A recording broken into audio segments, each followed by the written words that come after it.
రాజకీయ పార్టీలు అత్యంత దురదృష్టకరం ఏంటి అంటే రావణ్ కని శ్రవణ్ కని రావణ్ కని దేనికోసం పోరాడామండి? దళిత క్రైస్తవ సమర శంకారావంలో రావణ్ ఏమన్నాడు? దళిత క్రైస్తవులకు సంబంధించి ఎవరైనా హిందువులుగా ఉన్నటువంటి అతను ఎవరో తెలంగాణ స్వామి యేసు ప్రభు వాడు ఒక వ్యభిచారికి పుట్టాడు అని మాట్లాడిన దాని మీద కంప్లైంట్ ఇస్తే రాధా మనోహర్ స్వామి రిజిస్టర్ చేయలేదు. మరి పవన్ కళ్యాణ్ అన్నట్టుగా రిజిస్టర్ చేయలేనటువంటి వ్యక్తుల మీద నేను కూడా మాట్లాడవచ్చా అని మాట్లాడాడు. పవన్ కళ్యాణ్ మల్లంగ్రామంలో జరిగినటువంటి అంశం గురించి మాట్లాడాడు. ఇలా మీరు మాట్లాడితే ప్రశ్నిస్తే మా మీద కేసులు పెడుతున్నారు, మరి ఎవరి మీద అయితే కేసులు పెట్టాం వాళ్ళని రిజిస్టర్ చేయలేదన్న మాట్లాడారు. నేను ప్రతి సందర్భంలో 2 చెక్కల దేవుడు 3 మేకుల దేవుడు జీసస్ క్రైస్టు అనేటువంటి ప్రతి ఒక్క పదాన్ని విపరీతంగా నన్ను లిల్లీ పుట్ అంటూ నా బాడీ షేమింగ్ చేసి నన్ను ప్రతి సందర్భంలో తీసేసిన మేస్టాడని నా వ్యక్తిత్వ హననాన్ని చేస్తున్న రఘురామకృష్ణంరాజుని 4కు వస్తానన్నా. That's all. ఎందుకు? ఇంకొకసారి జీసస్ క్రైస్ట్ అంటే 4కు వస్తా. ఇంకొకసారి నన్ను లిల్లీ పుట్ అంటే నువ్వు పందిలాగున్నావు, నేను లిల్లీ పుట్ అట్ అవుతాను, నా బాడీ షేమింగ్ నువ్వు చేసావు. గౌరవ స్థానంలో ఉండి డిప్యూటీ స్పీకర్గా నువ్వు కామెంట్ చేసావు కాబట్టి నేను కామెంట్ చేశాను. ఫస్ట్ కామెంట్ చేసింది మీరు, ఫస్ట్ మాట్లాడింది గౌరవ డిప్యూటీ స్పీకర్. ఈ రోజు వరకు నేను రెస్ట్రైన్డ్గా ఉన్నా, కానీ అల్టిమేట్గా నీవు చేస్తున్నటువంటి ప్రతి కామెంటు అంత గొప్ప స్థానంలో ఉండి రాజ్యాంగబద్ధ పదవ స్థానంలో ఉండి నువ్వే చేస్తే నేను ఎందుకు చేయకూడదు? నేను ఒక లాయర్ని, నేను చేశా.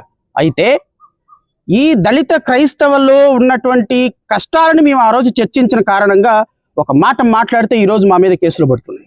ఈరోజు కేసులు పడుతున్న సందర్భంలో కనీసంగా ప్రతిపక్ష పార్టీ జగన్మోహన్ రెడ్డి గారిని కూడా నేను ఈ సందర్భంగా చాలా డిసప్పాయింటెడ్గానే విమర్శించాల్సి వస్తుంది. చాలా సెన్సిబుల్ పాయింట్ కూడా.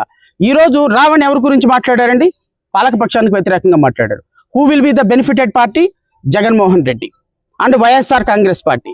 రావణ్ మాట్లాడింది ప్రభుత్వానికి వ్యతిరేకంగా, ప్రభుత్వ హింసకు వ్యతిరేకంగా మాట్లాడితే, శ్రవణ్ కుమార్ అనేవాడు ప్రభుత్వ హింసకు వ్యతిరేకంగా మాట్లాడితే దాని బెనిఫిటెడ్ పార్టీ జగన్మోహన్ రెడ్డి.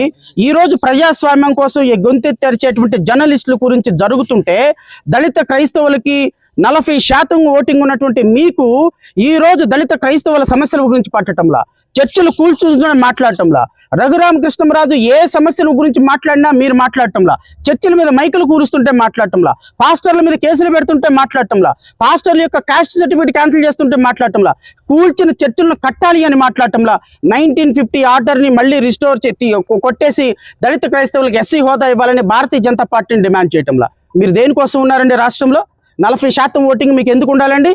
ఎందుకు జగన్మోహన్ రెడ్డికి దళిత క్రైస్తవులు ఓట్లు వేయాలండి? ఈరోజు జరుగుతున్నటువంటి దాడుల మీద ప్రశ్నించాల్సిన బాధ్యత జగన్మోహన్ రెడ్డి గారికి లేదా? ప్రెస్ మీట్లు పెట్టి మావిగన్ గురించి మాట్లాడతారా? రాష్ట్రంలో జరుగుతున్న పరిస్థితి ఏంటి? నా మీద 2 కేసులు పెట్టారు, ఇంకా 4 కేసులను పెట్టడానికి సిద్ధంగా ఉన్నారు. ఒక పక్క దాడులు జరుగుతున్నాయి, ఒక పక్క రావణ్ణి స్టేషన్ తిప్పి 100 మంది ఎగబడి చంపడానికి ప్రయత్నం చేస్తున్నారు. ఈ సందర్భంలో మాకు సహకారంగా ఉండాల్సింది ఎవరు?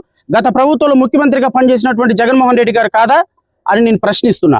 జగన్మోహన్ రెడ్డి గారిని, ప్రతి ప్రతిపక్ష పార్టీని, ప్రతి ఒక్క ప్రజాస్వామ్యవాదిని, ప్రతి మహిళా సంఘాలని, ప్రతి న్యాయవాద సంఘాలని, ప్రతి ఒక్క విద్యార్థి సంఘాలని, ప్రతి ఒక్క మీడియా రంగాన్ని కూడా ఈ అంశాల్లో మద్దతు ఇవ్వాల్సిందిగా మనస్ఫూర్తిగా కోరుకుంటూ, ఇది ఏ రాజకీయ పార్టీని విమర్శించడం కాదు. ఒక వ్యక్తి యొక్క ప్రాథమిక హక్కు కోల్పోయినప్పుడు పోరాటం చేయాల్సిన బాధ్యత యాజ్ ఎ సొసైటీగా సమిష్టి బాధ్యత ఉంది. ఆ బాధ్యతను మర్చిపోయి ప్రతిపక్ష పార్టీ కూడా రాజకీయాలు చేస్తూ ఉంటే, ప్రతిపక్ష పార్టీ కూడా ఎవరిని పట్టించుకోకుండా వాళ్ళ మానానికి వాళ్ళని గాలికి వదిలేస్తే ఇంకా ఈ సమాజంలో ప్రజాస్వామ్యం ఎక్కడుంటుంది? ప్రజాస్వామ్యం ఏ విధంగా వెలిసిల్లుతుందో I don't understand. What is the democracy? Democracy is all about fighting against the ruling party by the opposition parties. కానీ దాన్ని పట్టించుకోకుండా మీరు మాట్లాడటం అనేది పూర్తి అసంబద్ధం. ఈరోజు రావణ్కి 3rd కేసులో రిమాండ్ పెడుతున్నారు. మరి రిమాండ్ ఇప్పుడు పెడతారా, లేకపోతే ఎప్పుడు పెడతారు? లేకపోతే రేపు ఉదయం నుంచి తహసీల్దార్లు రేపటి నుంచి ఇన్ఛార్జిగా ఉండబోతున్నారు. రేపు జ్యుడిషియల్ ఆఫీస్ అందరికీ కూడా ఇక్కడ కాన్ఫరెన్స్ ఉన్న కారణంగా tahsildar is a political post. So తహసీల్దార్కి 7 రోజులు రిమాండ్ ఇచ్చే పవర్ ఉంటుంది.